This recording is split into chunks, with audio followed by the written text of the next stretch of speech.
اب میں یہ چاہوں گا کہ جناب بیان کریں جناب علامہ نزاکت حسین گولڑی صاحب۔ الحمدللہ رب العالمین والصلاة والسلام علی رسولہ محمد وعلی آلہ واصحابہ اجمعین، اما بعد فاعوذ باللہ من الشیطان الرجیم، بسم اللہ الرحمن الرحیم، نون والقلم وما یسطرون۔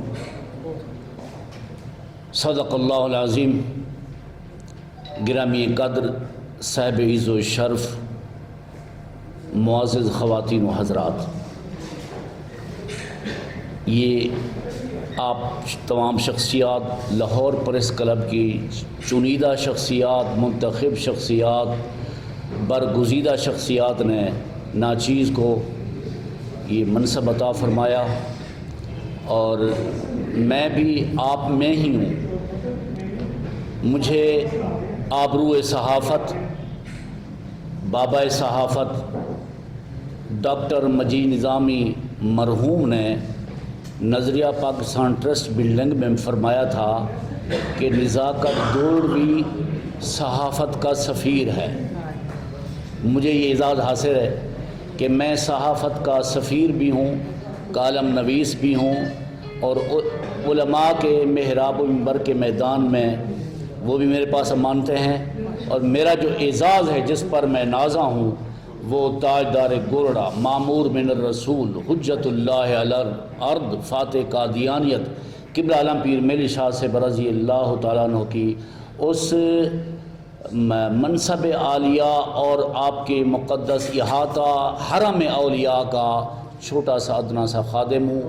میڈیا کے حوالے سے اللہ تعالیٰ میری اس نوکری کو قبول فرمائے۔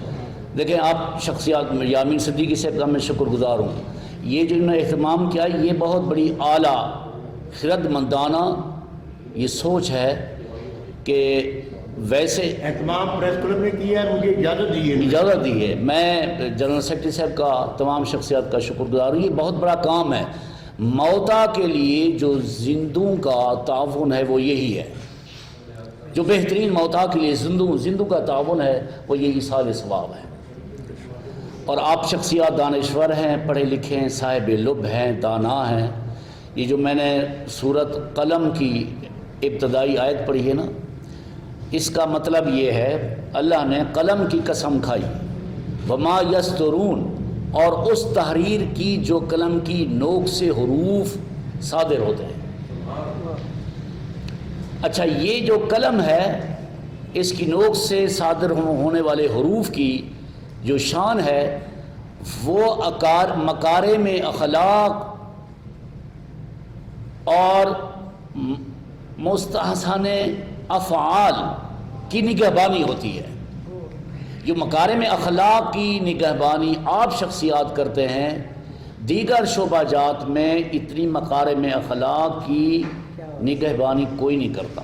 اور میں ہمیشہ پریس کانفرنس کی میں نے یہی کہا کہ صحافی حضرات ہمارے ملک کا چوتھا ستون ہے، ہمیشہ کا۔ اللہ تعالیٰ آپ کو سلامت رکھے۔ مجھے مقصد کا فرمایا گیا ہے، دیکھیں نبی کریم صلی اللہ علیہ وسلم نے ارشاد فرمایا کہ جو کوئی کسی کے لیے کچھ پڑھے کلام الہیہ میں، ذکر اللہ میں، تسبیحات میں، اوراد میں، کلمات طیبات میں، اس کے پاس اس کا ثواب بھی محفوظ رہے گا، اور جس کو وہ ثواب بخشے گا اس کو بھی ثواب پہنچے گا۔ ایک یہ، دوسرا یہ قرآن کے دامن میں یہ ثبوتی طور پر موجود ہے، جب ہم تعبدی معاملے میں سب سے فضیلت والی عبادت نماز ہے، جس کا قرآن پاک میں 700 بار ذکر ہوا ہے کم و بیش۔ جب نماز اپنے درجہ تکمیل کو، اتمام کو پہنچتی ہے تو آپ حضور پر پہلے سلام پڑھتے ہیں، السلام علیکہ۔ یہ کاف ضمیر خطاب قریب کا ہے، یہ ایسے نا، اے قریب رہنے والے محبوب تجھ پر سلام ہو۔ یہ ہم سارے باہر ہم یا نبی کہیں یا نہ کہیں، نماز میں یا نبی ضرور کہنا پڑتا ہے۔ ایھا النبیو، اے قریب ترین رہنے والے محبوب تجھ پر سلام ہو۔ اس کے بعد آخر میں جب نماز اتمام کے قریب ہوتی ہے، آخری مرحلے میں، تو ہم دعا پڑھتے ہیں۔ یہ ایصال ثواب کی دعا ہے، رب اجعلنی مقیم الصلاۃ ومن ذریتی ربنا وتقبل دعا ربنا اغفر لی وَلِوَالِدَيَّ وَلِلْمُؤْمِنِينَ یوم یقوم الحساب، اپنے لیے، اپنے ماں باپ کے لیے اور کل مومن کے لیے، اور ساتھ کہتے ہیں بخش دے اور قیامت والے دن بھی معاف کر دینا۔ یہ اثباتی چیز ہے، یہ بڑا قوی استدلال ہے، غیر منسوخ، ناسختی، اس میں کوئی اور حرف نہیں ہے، کوئی چون چرا کی ضرورت نہیں ہے، یہ ناسختی سے ہے، قرآنی آیت ہے اور غیر منسوخ ہے، اور اس میں اللہ نے فرمایا، تعلیم دی کہ جب تم نماز کے آخری مرحلے میں پہنچو تو یہ دعا پڑھو، یہ دعا ایصال ثواب کی ہے۔ جب نماز کے اندر کی ایصال ثواب کی اتنی حیثیت ہے، نماز ٹوٹتی نہیں ہے، نماز کامل ہوتی ہے۔ حضور پر، نبی کریم پر حضور کو آپ درود السلام میں یاد فرمائیں، اور قریب جان کر کہ حضور قریب ہیں اور قریب سمجھ کر سلام پڑھیں تو نماز مکمل ہوتی ہے، شرک و بدعت کا تو شائبہ نہیں رہتا۔ تو اس حوالے سے جو ہمارے دور دراز رہنے والے پردیس میں یا دیس میں جتنی صحافی حضرات، صاحب دانا، صاحب عقول، صاحب خرد شخصیات کے ذقارب مرد عورت میں سے دنیا کو سے پردہ فرما چکے ہیں، یقیناً آج کی تقریب سعید کے نتیجے میں جو ہم اللہ کی بارگاہ میں دست طلب دراز ہوں گے، اس کے نتیجے میں جو ہم ایصال ثواب اللہ کے حضور پیش کریں گے باوسیلہ رسول اکرم صلی اللہ علیہ وسلم، یقیناً اللہ ان کو عطا فرمائے گا۔ دوسری آخری بات، حضور فرماتے ہیں جب زندہ موتا کے لیے کوئی دعا کرتے ہیں تو اللہ تعالیٰ وہ دعا لے کر اپنی شایع نشان قدرت کے، رحمت کے شایع نشان بڑھا کر اس کو ثواب عطا فرماتا ہے۔ صاحب قبر کہتا ہے مولا یہ اتنی ڈھیروں ثواب کا تو میں نے کسب ہی نہیں کیا، میرا تو اتنے ہمارے صالح تھے نہیں۔ اللہ فرماتے تیرے پیچھے رہنے والوں کی دعاؤں کا یہ ثواب ہے، پہاڑ برابر۔ اس کا مطلب ہے جو بعد میں آنے والے رہنے پیچھے پسماندگان کی دعا کی یہ حیثیت ہے کہ موتا کو پہاڑ برابر اس کی دعا کا ثواب نظر آتا ہے۔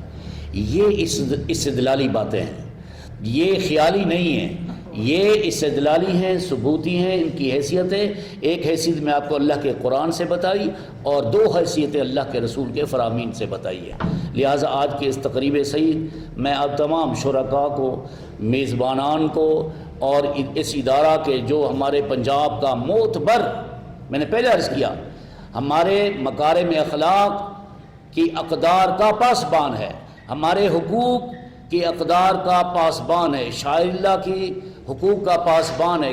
غرض یہ ہے کہ بنی نوع انسان کے جو مسئلے کہیں ہوں، بالخصوص ختم نبوت کے حوالے سے اس ادارے کا بڑا رول ہے جو یہ ادا کرتا ہے۔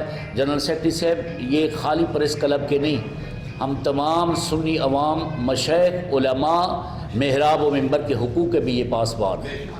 اللہ ان کو نبھانے کی توفیق عطا فرمائے۔